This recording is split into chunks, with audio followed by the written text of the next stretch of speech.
this odd shape. And some of that material gets through the Earth's magnetic field at two weak points over the North Pole and one over the South Pole, and that creates the Aurora Borealis and the Aurora Australis. Right. But that's not what I was looking for. So yeah, in theory, if we had like a strong enough one, it could completely destabilize that. Yeah, Because of it how would be far bad. it's being pushed Yeah. back.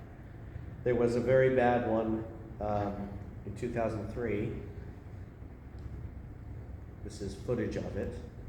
So this is footage captured by the Solar Dynamics Observatory. There we go. So that static is what happened to the spacecraft when these energetic particles released by the sun from a coronal mass ejection. There's the ejection, and then there's the static. Wow. Shortly after, right? Right.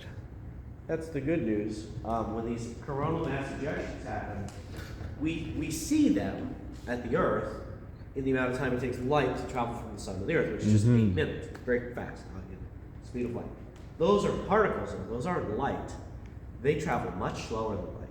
It can take them days to reach the Earth after the ejection happens, which means we have a warning. If there was a really bad one that could disrupt, our technology, we would at least have a warning of a few hours or days. Gotcha. Wow. Which might be enough time to issue bulletins on what to do. You want to take your sensitive electronics and put them in a metal box. Yeah, like a Faraday them. cage. Exactly. Yeah. And grid operators would want to disconnect everything. Unplug the generators from the power grid. Unplug everything from the walls. Disconnect everything. Isolate everything. That way current doesn't have a chance to build up and surge anywhere. Wow. That would be what we would have to do. And we probably wouldn't save everything, but it would make a difference. We were warning. That's the difference between, the way hurricanes used to kill people and the way they do now.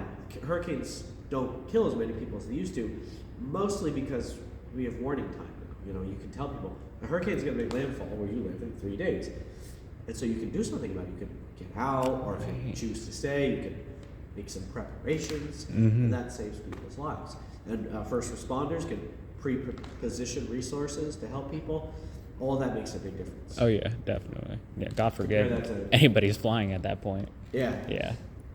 Compare that to a natural disaster like an earthquake, where we don't have a warning system for this.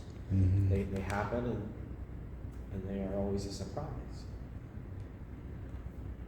For this particular solar flare, it did impact the Earth, but when these coronal mass ejections happen, they're not omnidirectional. The energy doesn't go everywhere with equal intensity. There's a kind of a beam. There's a directionality, like a blast from a shotgun, that goes in a particular direction. Yeah, like a laser. So during this particular event in 2003, which was very bad, I'm going to make up, a schematic here, but the Earth was basically like here, and the coronal mass ejection went there. It missed us, right? If the coronal mass ejection had been a few degrees over towards the Earth, it would have hit us. We missed it by a very small amount, but we did mostly miss it. Didn't really hit the Earth. So we got lucky. That's pretty.